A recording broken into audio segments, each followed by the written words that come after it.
Break के बाद face to face में आप सबका स्वागत है। हम बात कर रहे हैं हज का सुप्रीमो कुलदीप बिश्नोई जी के साथ। सर, कुलदीप बिश्नोई को सीएम कैंडिडेट डिक्लेयर किया जा चुका है बीजेपी की तरफ से, जो आपका गठबंधन है उसकी तरफ से। वहीं अगर बीजेपी की बात की जाए तो उनका अब तक कैंडिडेट जो फाइनल नहीं हो पाया है, क्योंकि सुषमा जी का बयान आता है कि रामविलास जी होंगे, लेकिन उसके बाद उस बयान का खंडन हो जाता है, पार्टी में विरोध चल रहा है।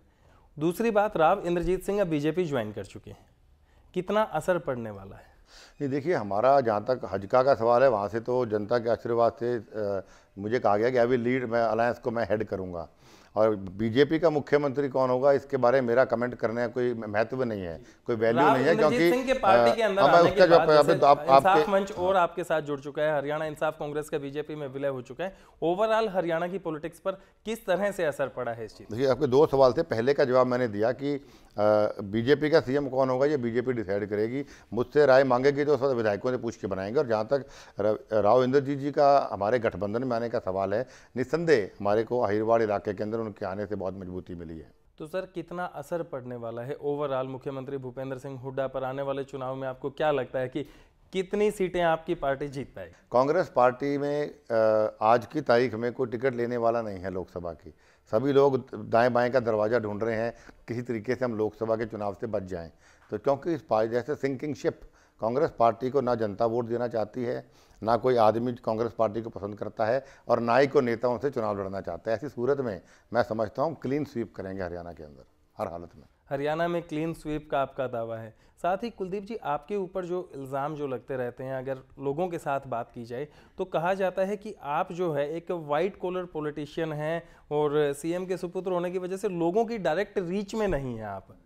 देखिए, मैं समझता हूँ जितना मैं लोगों के बीच में रहा हूँ हिंदुस्तान के इतिहास में, शायद ही कोई नेता रहा। नहीं, फिलहाल मैंने ट्रैक्टर यात्रा करी। आज के आपने यात्रा की, ठीक है, लेकिन लोगों की रीच के अंदर जब बात की जाती है, लोग आपसे संपर्क करना चाहते हैं, तो लगातार आपके जो फोन हैं उस पर कॉन्टैक्ट नहीं हो पाता, आपके ऑफिस के अंदर मैसेज छोड़े जाते हैं तो भी आपसे कॉन्टैक्ट नहीं हो पाता। ऐसा क्यों है कि कुलदीप बिश्नोई से मिलने के लिए 50 दरवाजे लांग कर आना पड़ता है? नहीं, ऐसा बिल्कुल भी नहीं। मेरे घर के दरवाजे 24 घंटे हर आदमी। सर, आपके घर के दरवाजे खुले हैं, लेकिन इंतजार मैं भी यहाँ पर कई बार करके जा चुका हूँ, बाकी भी करके जा चुका हूँ। देखिए, ऐसा क्यों होता है कि कुलदीप बिश्नोई से मिलने के लिए हमें 50 दरवाजे लांगने पड़ते हैं? एक भी दरवाजा लांगने की बात नहीं है।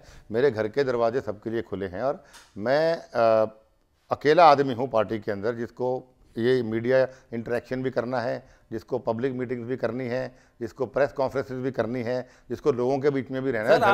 घर के अंदर आप बाकी लोगों को क्यों नहीं दे रहे हैं तवज्जो? फिर आप बाकियों को चांस क्यों नहीं दे रहे हैं? अगर यही बात है, आपने सवाल मेरे बारे में पूछा था। आपके बारे में सवाल पूछा। चलिए, आप जो बता रहे हैं कि अगर सारे ही काम आप कर रहे हैं तो पार्टी के अंदर बाकी ज्वाइंट वेंचर उसका भी जवाब दे, वो आपका सेकंड क्वेश्चन है। पहले का जवाब दे देता हूँ। पहले का, क्योंकि कुलदीप बिश्नोई को सभी जगह रहना पड़ता है। हर आदमी चाहता है कुलदीप मेरे फंक्शन भी करे, मेरे चाय पे भी आए, तो जिसकी जो डिमांड होती है वहां मैं जाता हूं। इस कारण से मैं अगर घर के अंदर बैठ जाऊंगा तो फिर लोग कहेंगे गांव के अंदर नहीं जाता है। ये तो मैं हो गया। और जहां तक दूसरे नेताओं की बात है, नहीं, आप जिस तरह से कह रहे हैं कि आपको मीडिया से इंटरेक्शन आपको करनी पड़ती है पार्टी की तरफ से, ठीक है, बाकी सारे जवाब आपको देने पड़ते हैं पार्टी की तरफ से, हर जगह आपको देना पड़ता है, तो क्या एक व्यक्ति विशेष की पार्टी नहीं होगी? ऐसा नहीं है, क्योंकि ये तो आपका ही आंसर है सर। आपने खुद दो चीजें अपने मुंह से जवाब दिए मेरे। पहला, आपका पहला प्रश्न था कि आप पार्टी के सुप्रीमो हैं, तो आप भी 1-on-1 मुझे ही कर रहे हैं, being a party president. I am a party president, तो पार्टी प्रेसिडेंट के होने के नाते हेड ऑफ द पार्टी में हुआ। ये वन मैन पार्टी नहीं है, पार्टी के हेड होने के नाते बात कर रहा हूँ। और दूसरा, हर आदमी जैसे आप चाहते हैं कि 1-on-1 कुलदीप करे, ऐसे ही एक आम आदमी भी चाहता है कि मेरे घर पे कल को जो मुख्यमंत्री अगर हम बनाते हैं उससे सीधा संपर्क मैं चाहता हूं, तो मैं उसके घर जाना चाहता हूं, उसे घर पे रहना चाहता हूं।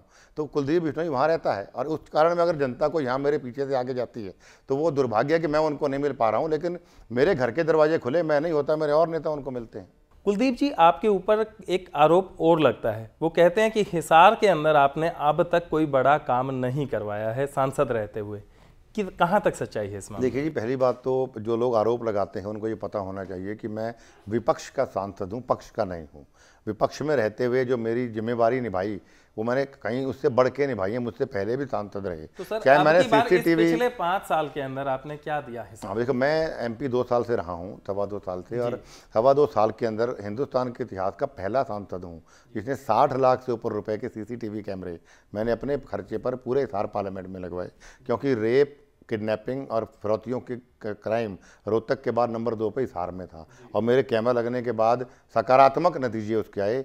एक बच्ची पकड़ी गई, किडनैप हुई मेरे सीसीटीवी कैमरे फुटेज की वजह से। बहुत सी चोरियाँ, वो लंबी कहानी, पकड़े गए। और दूसरा, मैंने 4 करोड़ रुपए से ऊपर की फ्री कम सुनने वालों की हेयरिंग एड मैंने बंटवाई हिसार के अंदर कैंप लगा के। और उसमें हमने ना पार्टी देखी ना हमने जाति देखी। हर कोई किसी जाति का हो, किसी पार्टी का हो, सिर्फ मेरे हरियाणा का होना चाहिए। हमने 4 करोड़ से ऊपर की हेयरिंग एड हिसार में लगवाई। और इसके अलावा भी केंद्र के अंदर से जो मैं पार्लियामेंट में बोल के मुद्दे उठा के कर सकता था, मुद्दे मैंने उठाए। चाहे हिसार को इंडस्ट्रियली बैकवर्ड घोषित कराने की बात थी, हिसार, करनाल और भिवानी को, चाहे हमने दलितों के लिए मुद्दे उठाए, मैंने हर मुद्दा पार्लियामेंट में उठाया। लेकिन विपक्ष का एमपी होने के नाते मेरी भी कुछ लिमिटेशन है। सरकार जानबूझ के मेरे कामों को विलंब करती है। सांसद निधि का कितना इस्तेमाल? देखिए, मैंने 80% पैसे मेरा लग चुका है। उसके अंदर ही मेरे साथ अन्याय हुआ है सरकार द्वारा। मेरे एस्टीमेट में लिख के भिजवाता हूं, उसको एस्टीमेट बन के आने में जानबूझ के विलंब होता है। फिर इन्फ्लेटेड एस्टीमेट आते हैं ताकि मैं दोबारा भेजता हूं, उनको दोबारा ठीक करके आने में फिर विलंब करते हैं। फिर मैं रिकमेंड कर देता हूं तो उसके अंदर भी वो जानबूझ के टेंडर देने में विलंब करते हैं। तो लॉ क्या कहता है एमपी लैड का, जब तक 80% पैसा खर्च ना हो तब तक दूसरी किस्त आपकी नहीं आ सकती है। तो मेरा पैसा जो 3 महीने में लगना चाहिए वो 9-10 महीने में लगता है। तो उस कारण से मेरी जब तक दूसरों की तीसरी किस्त आ जाती है, मेरे भी दूसरी किस्त भी आने का समय होता है उसमें। तो मेरे साथ उसमें भी अन्याय होता है। फिर भी लड़ झगड़ के मैं 80% पैसा मेरा लगवा चुका हूँ। और मुझे उम्मीद है इलेक्शन से मैं रिकमेंड कर चुका हूँ। मेरे को 19 करोड़ 22 लाख रुपये मिलना था, मैंने 22 करोड़ 80 लाख रुपये काम रिकमेंड में कर चुका हूँ ऑलरेडी। अब गवर्नमेंट वो पैसा कब लगाती कब नहीं लगाती वो सरकार मेरे हाथ में नहीं है। केंद्र में भी हमारे विपक्ष की सरकार और स्टेट में हमारे विपक्ष की सरकार, लेकिन मैंने अपना धर्म निभा दिया। सर, आपको सीएम कैंडिडेट प्रोजेक्ट किया जा चुका है। अब कुलदीप बिश्नोई जो हैं वो हरियाणा की राजनीति करेंगे या नेशनल की? देखिए, मेरी पॉलिटिक्स तो डेफिनेटली स्टेट की है। और मेरी लड़ाई कोई कुर्सी की नहीं है, मैं बहुत स्पष्ट तौर पे कहना चाहता हूँ। क्योंकि अगर मुझे कुर्सी की लालसा होती, बहुत बड़े डिप्टी चीफ मिनिस्टर या केंद्र में मंत्री बन लेता। मैं अपने दम पे पब्लिक के आशीर्वाद से मुख्यमंत्री बन के जनता के लिए कुछ करना चाहता हूँ। तो मेरी वो तभी हो सकता है जब मैं अपने दम पे मुख्यमंत्री बनूँ, अपने फ्री माइंड से, फ्री हैंड से, ऊपर से किसी का दबाव ना हो, जैसे सोनिया गांधी की तरह लोगों का। तभी मैं बहुत कुछ सभी बिरादरियों के लिए, सभी इलाकों के लिए करना चाहता हूँ। क्योंकि मेरा हरियाणा बहुत पिछड़ा हुआ है, बहुत कुछ करना है, बहुत कुछ करने की लालसा मेरे मन में, और बहुत कुछ करूँगा भी इंशाल्लाह। तो आपकी जो चुनावी घोषणा पत्र है उसमें ऐसे कौन से मुख्य वायदे हैं जो आप प्रदेश की जनता से करना चाहेंगे? मुख्यमंत्री बनने के बाद आपके क्या कुछ एजेंडे रहेंगे और मेन जो फोकस रहेगा कुलदीप बिश्नोई का किन किन चीज़ों पर रहेगा? देखिए, एक तो हमारी पहली रीजनल पार्टी है पूरे देश के अंदर जिन्होंने एक थिंक टैंक टीम बनाई है 18 लोगों की, जिसमें टॉप ब्लॉगर्स हैं इंडिया के, जिसके अंदर टॉप एग्रीकल्चरिस्ट हैं इंडिया के, एग्रीकल्चर प्रोफेसर्स हैं इंडिया के, टॉप इंडस्ट्रियलिस्ट हैं, जिसके अंदर बहुत बड़ा थिंक टैंक है हमारा 18 लोगों का। और हमने री इमेजिनिंग हरियाणा उनको एक संकल्प पत्र बनाने का दिया है। मैं कोई घोषणा पत्र नहीं बना रहा, मैं संकल्प पत्र बना रहा हूँ। कि संकल्प होता है परमात्मा की सौगंध खा के उसको इम्प्लीमेंट करना। तो वो संकल्प पत्र हमारा जिस दिन चुनाव आएंगे उस दिन आ जाएगा। और जहाँ तक एजेंडों की बात, और मैंने खुद व्यक्तिगत तौर के अंदर मैंने चाहे ट्रैक्टर यात्रा की हो या रथ यात्रा भी मैंने की हो, मैंने व्यक्तिगत तौर पे भी, मेरे पास हर हरियाणा के हर गांव के हर घर के हर इलाके में क्या क्या समस्याएं हैं उसका भी 90% ऊपर मेरे पास डेटा तैयार पड़ा है, ताकि सरकार बनने के बाद डे 1 से हमारा रिजल्ट दिखे। और जहां तक मुद्दों की बात आपने कही, आपको जो लगते हैं कि हरियाणा के अंदर आप पूरे हरियाणा के विजिट कर चुके हैं, ट्रैक्टर यात्रा आपकी हो चुकी है, रथ यात्रा आपकी हो चुकी है, अब तक सबसे बड़े मुद्दे आपको क्या लगे हैं जो कुलदीप बिश्नोई आते ही, जैसे अगर केजरीवाल की बात करें, उन्होंने आते ही बिजली पानी की बात की थी, बाकी मुद्दे वो लेकर आए थे, कुलदीप बिश्नोई के पास ऐसे कौन से मुख्य मुद्दे हैं जिसकी वजह से हरियाणा की जनता सब पार्टियों को भूलकर कुलदीप बिश्नोई के नाम पर वोट करे? देखिए, सबसे पहले तो लोग मेरी बेदाग और ईमानदार छवि के नाम पर वोट करेंगे, मेरे संघर्ष के नाम पे वोट करेंगे। मैंने कुर्बानियां दी हैं, लाठियां खाई और ईमानदारी की राजनीति की है। मुद्दे जहाँ तक आपने पूछा, मैंने कहा कि मैंने आंसर मेरा पूरा नहीं हुआ था कि तीसरा और आखिरी आंसर मेरा ये था कि मुझे खाका मैंने तैयार किया, उससे मैंने ये देखने को मुझे मिला कि मैंने हर 200 मीटर पे मैंने शराब के ठेके जरूर देखे, लेकिन स्कूल, कॉलेज या डिस्पेंसरी नहीं देखी हरियाणा के अंदर। मैंने टूटी हुई सड़कें देखी है, मैंने सूखी नहरें देखी हैं, पानी की समस्या है, बिजली की समस्या है, कानून व्यवस्था की समस्या है, बेरोजगारी की समस्या है। ये समस्याएं का अंबार लगा हुआ है और उस समस्याओं का समाधान कुलदीप बिश्नोई कर पाया, कोई और नहीं कर पाएगा।